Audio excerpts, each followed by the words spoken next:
Chapter 3 Auroraday. Other than hurting the Amaya. Circa 5 days, 17 hours since the assassination of rebel leadership. Estingai set the chest of biogems and spent geororals down on the dusty ground with a grunt. The healing geororals had done a good job of mending her cuts and bruises over the last week, but after 6 days of taking it easy, then lugging a heavy chest half a mile across rocky, uneven terrain without her grey notes to aid her, she was tired and sore. It was Auroraday, the one day a week most of their faction ventured outside the darkness and relative safety of their cavernous base to see the auroras and bask in their light, replenishing their gem crests and as many biogems and geororals as they could bring with them.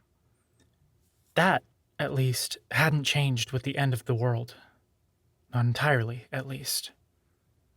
The auroras, those that powered auroramancy and gave life to pretty much everything on Ephraimani, no longer came to Darkside since the destruction of Irmunthal. On Lightside, however, they were still a day of celebration. Once everyone had their fill of Aurora light, they would go back into the base where people would put on performances, dance, and have little competitions. It made Estingai sick. How in darkness can anyone celebrate today? They had no hope. Raima, their leader, was dead, as were those of the other factions. Svemaku, their greatest warrior, dead. Matsanga and the other knights that had stood against the Amaya, dead. Svemaku's dream of a unified remnant, of the Darkside Union Reborn,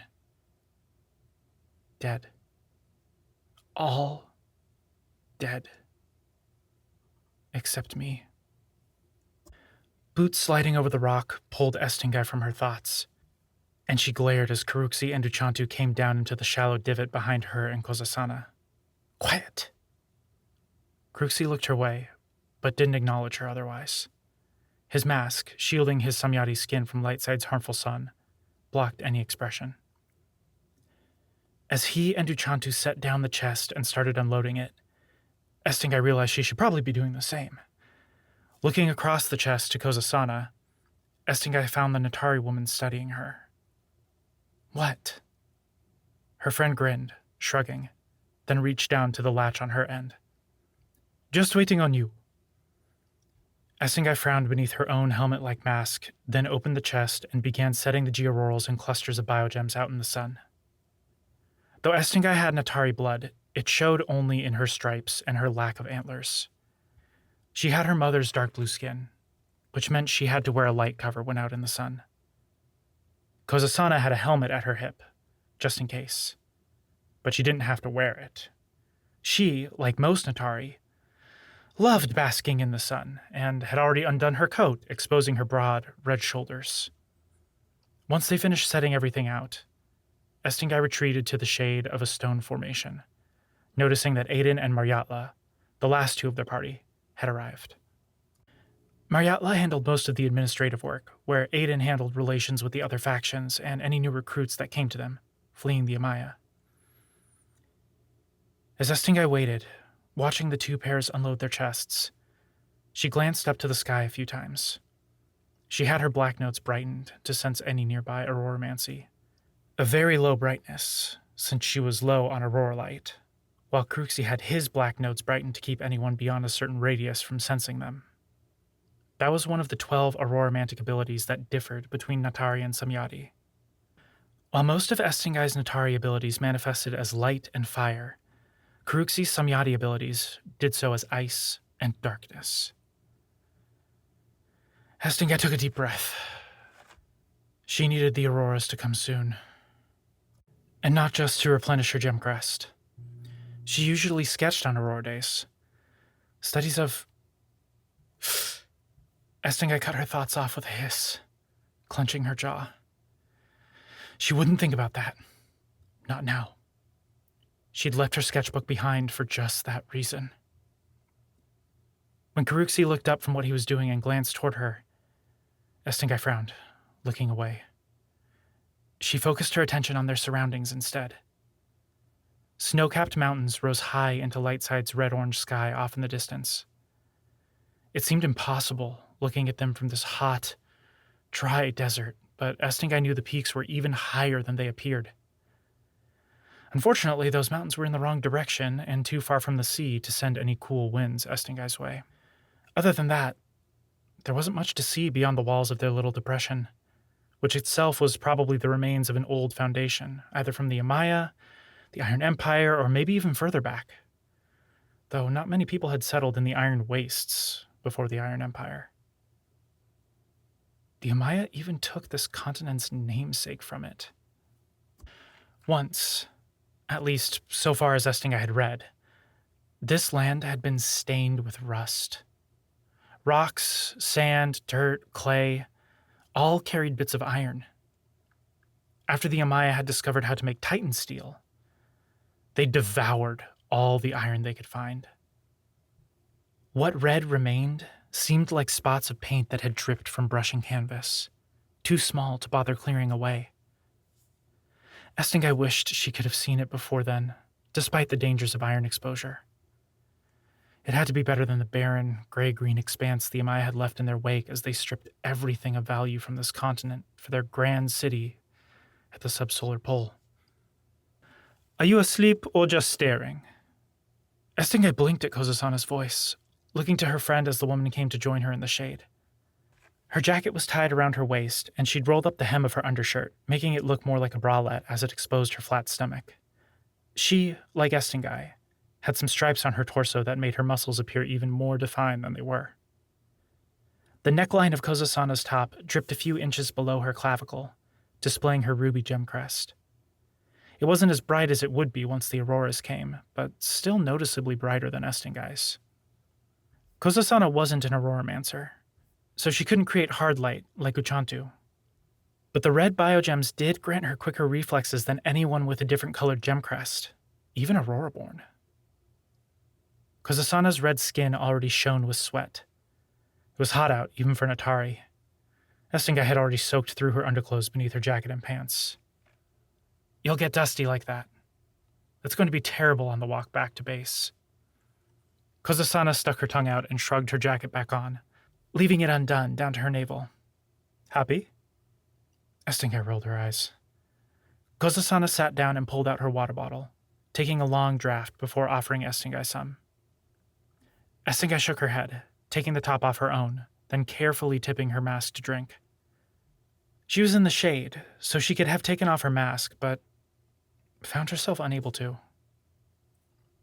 Recently, she'd only done that with Sfamaku. With a sigh, Estingai closed her bottle, then leaned back against the stone wall. Glad Kozasana didn't feel like talking at the moment. She closed her eyes. Massive slabs of stone rained down on her. Estingai flinched, snapping her eyes open. Her heart hammered at her ribs. Taking a deep breath, Estingai tried to quiet her mind and looked around the depression again. She attempted imagining what had once stood here. It was hard. Her mind was just so tired. Estingai watched as Karuxi and Uchantu walked over to take their spot in the shade, with Aiden and Maryatla following shortly after. They all sat away from Estingai. The relief she felt at that frustrated her. She'd barely spent any time in their suite this week, much less her bunk. The dark, enclosed space, even with the lighting and vents, had made her stomach roil and her palms sweat. Even taking a shower hadn't provided her any relief, despite how amazing the hot water had felt. She'd done it, but Estingai shivered. "You all right?" Estingai looked at Kozasana and found herself glad the woman couldn't see through her mask. "Of course I'm not. Sfamaku is dead." Estingai didn't feel like answering, but she needed to do something. "Maryatla," she called, rising to her feet. "Do you have those intel reports yet? Any word from the other bases?" Maryatla nodded. She was Samyati, antlers rising out of holes in her helmet just like Caruxie's did, and less spatially aware than most. The motion bumped her antlers against the rock behind her, and would have hit Aiden's antlers as well if he hadn't moved out of the way. Nightstone still hasn't made contact, Mariatla said as she closed the distance between herself and Estingai, holding one of their precious data pads stolen from the Amaya. Though that's expected, given their proximity to Amaya territory. They're probably still locked down. Estingai nodded. But the other factions received our messages and radioed back? Iron Peak and Last Shadow were a bit short in their responses, Aiden said, coming up behind Mariatla as she nodded. That made sense. Iron Peak thought itself more important than any of the other factions due to their engineers and contacts with the few sympathizers that remained outside Miatafamonga. And Last Shadow seemed to mirror Vila's touchy, almost hostile attitude, even without her there. Any idea what we're going to do about it? Estingai looked at Kozasana and cocked her head. Why are you asking me? Kozasana shrugged. You asked for the intel. Estingai frowned. Caruxie gasped, and Estingai fell into a fighting stance as she whirled toward her younger brother. Caruxie was on his feet, but he wasn't tensed for a fight. He and Uchantu had walked out into the sun, gazing up at the sky. Uchantu had taken off her coat, and Caruxie had a little flap on his mask opened. Estingai followed their gaze and shivered, adjusting her light cover. The auroras had come. Thick bands of color danced above the mountains at the poleward horizon, moving toward them across the red-orange sky at a snail's pace. They were so bright, so vibrant, that they were clear even in Lightside's ever-bright red skies. The auroras started at the pole, where they shone almost constantly, and made their way across the entire hemisphere, pausing at the twilight band before journeying back toward the pole. Estingai had heard rumors that Inuquidas was using his power to push the auroras beyond the horizon line, so the people of the Amaya that worked and lived at Darkside outposts would not be deprived of their light.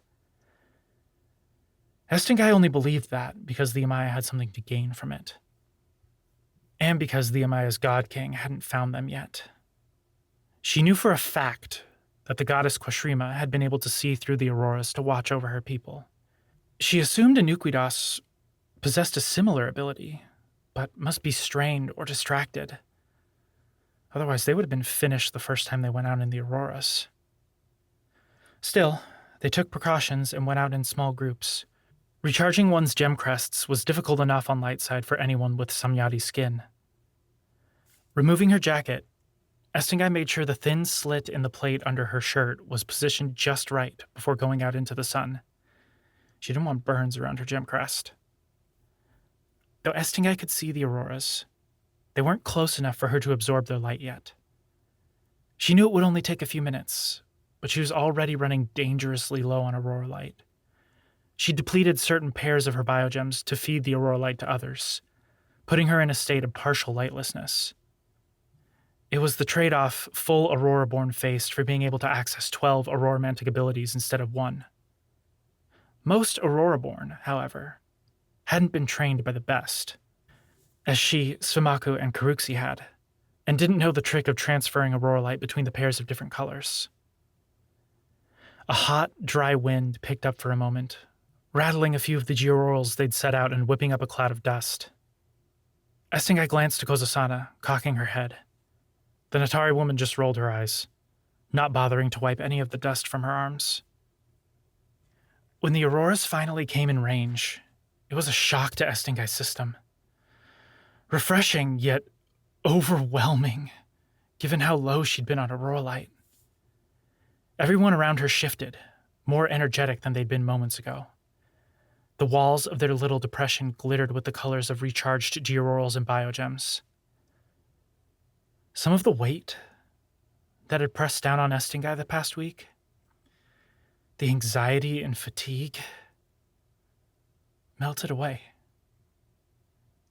It didn't take care of everything, but felt like she'd had a good night's sleep for once, rather than keeping herself busy so she wouldn't close her eyes and relive being trapped underground, or seeing the Death Knight's face.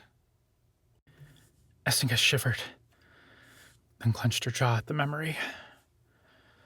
The aurora light made her want to move. It also heightened her emotions. At the moment, that made her angry. Estingai? Estingai blinked, turning to Mariatla. She didn't respond, instead trying to rein herself in. Mariatla shifted in the silence, but voiced her question after a moment. How should we proceed with Iron Peak and La Shadow? Estingai frowned, nodding toward Aiden. That's not my area of expertise. Agreed, Aiden said. However, the leaders would probably respond the best to you reaching out, assuming we still want to unite the different factions. Of course we do. You taking charge in Raima's stead would be a sign of strength, Kozasana added. They'd be idiots not to align themselves with the last night. Even if the leadership has reservations, the people would look to you. Estingai barely kept from grinding her teeth. Her jaw wouldn't unclench, and neither would her stomach. She couldn't do that.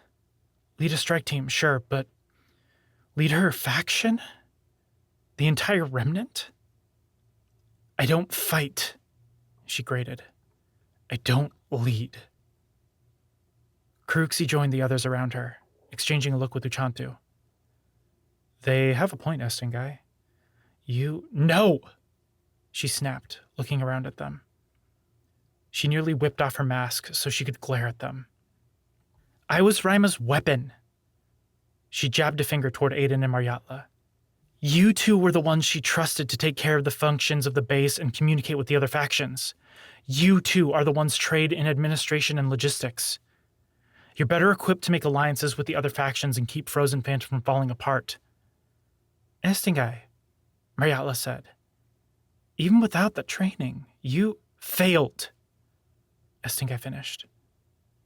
Don't forget that. I failed everyone. That's why we're... Stop. Estingai blinked, looking to Karuxi. He had his arms folded over his chest, but the mask gave away little else. You failed. But we were taught, you and Sfemaku taught me, to learn from our failures and try again. You have to do this, Estingai. She shook her head. Are you serious? He was your brother. Karuxi's hands flexed. I know. That's why we can't. What about you? Karuxi flinched. You're better with people, Estingai pressed. You've had the same training I have. You're the one who overthrew Bonde and made the meeting with the other faction heads possible. On top of that, you're less screwed up. It was a low blow, and Estingai knew it. She didn't let up, though. She couldn't. Seniority won't mean much because of who you are. Karuxi stepped forward, grabbing her coat. Estingai flared her gray notes, grabbing his arm. She glared at him through her mask. Blocks of hard light appeared between them, forcing them apart. Stop it! They all reflexively shushed Uchantu, as sound carried easily on the stones surrounding them. But Estingai winced at the raw exhaustion in Uchantu's voice, and the pain in her amber eyes. She sounds just as worn as I feel. That hurt Estingai. She'd failed to protect Sfemaku. Now she couldn't even protect Uchantu from her own temper and stubbornness. Karuxi and I will help Mariatla and Aiden take care of packing everything up and bringing them back to base, Uchantu said, voice quieter but still strained. You should head back and prepare a team to go check on Melora's people. Make sure they're okay and that they know what's going on. That sounds like a good idea, Kozasana said, resting a hand on Estingai's shoulder. Estingai flinched at the contact, but didn't pull away. I can gather Arena and a few others to go with us. Estingai frowned at that. Arena usually went with Estingai and Kozasana on the missions, but she hadn't seen much of the woman after initial I'm glad you're all right after Estingai had left the infirmary. Worry about that later. Estingai took a deep breath, looking around at everyone, then back to Kozasana. Fine. Let's go. Kozasana put her jacket back on, and Estingai closed the flap over her gem crest before putting hers back on as well.